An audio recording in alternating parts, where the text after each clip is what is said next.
तो चलिए सबसे पहले समझते हैं कि रेत यानी बालू क्या है। रेत एक प्राकृतिक संसाधन है जो नदियों, समुद्रों, झीलों और पहाड़ों से धीरे धीरे बनता है।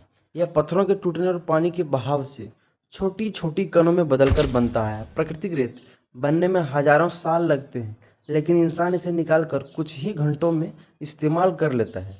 यही कारण है कि रेत की अत्यधिक खुदाई के कारण नदियाँ सूख रही है, जमीन धंस रही है, खेती बर्बाद हो रही है और इकोसिस्टम बिगड़ रहा है। अब चलिए हम देखते हैं कि रेत के रहने से हमारे इकोसिस्टम पर क्या असर पड़ता है। नदी और तालाब की सुरक्षा। रेत नदी के किनारों और कटाव को बचाती है।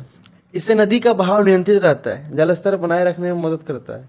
रेत वर्षा के पानी को जमीन में समाहित करने में मदद करती है। यह पानी को छानने का काम करती है, जिससे भूजल ग्राउंड वाटर शुद्ध रहता है। जीव जंतुओं का आवास। कई जगह जीव जैसे कछुए, कीड़े और पक्षी रेत में ही अंडे देते हैं या वहीं रहते हैं। यह उनके प्राकृतिक आवास का हिस्सा है। वनस्पति का विकास।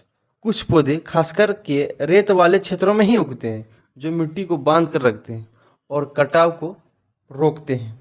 प्राकृतिक आपदाओं से सुरक्षा। रेत बाढ़ के समय पानी को सोखकर उसकी रफ्तार कम करती है, जिनसे नुकसान घटता है।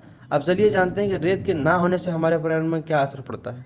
नदी कटाव और गहराई बढ़ना। जब रेत हटा दी जाती है, नदी का तल कमजोर हो जाता है। पानी की धारा नदी के तल की मिट्टी को तेजी से बहाने लगती है।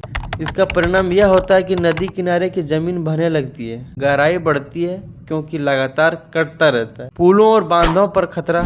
गहराई बढ़ने से पुलों की नींव कमजोर पड़ सकती है। नदी के किनारे बने बांध या तटबंध टूट सकते हैं। बालू के न रहने से ग्राउंड वाटर का लेवल कम हो जाता है और हमें पीने के लिए शुद्ध पानी मिलना मुश्किल हो जाएगा। बालू के खनन आजकल बहुत सारे तरीके अपनाए जा रहे हैं।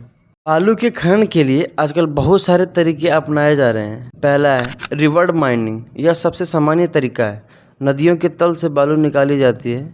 यह मशीनों या मजदूरों की मदद से किया जाता है।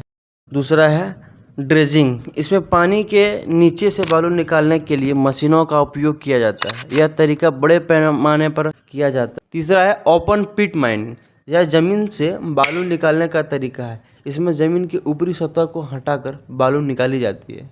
और तीसरा है मैकेनाइज्ड माइनिंग, मशीन आधारित खनन।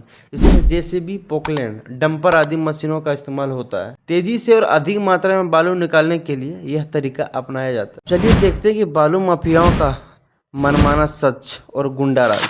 अभी हाल ही में नवभारत टाइम्स की रिपोर्ट के अनुसार छत्तीसगढ़ में एक ड्राइवर को बांधकर सिर्फ इसलिए पीटा गया क्योंकि उस पर एलिगेशन लगाए गए थे कि उसने खनन अधिकारी को मुखबरी की। ऐसे कई उदाहरण हैं जिसमें न जाने कितने लोगों की जानें जा चुकी हो और कितनों को घायल किया है। छत्तीसगढ़ के बलरामपुर और रामानुजगंज में एक रेत माफिया के द्वारा एक 43 वर्षीय पुलिस कांस्टेबल शिववचन सिंह को ट्रैक्टर से कुचल दिया।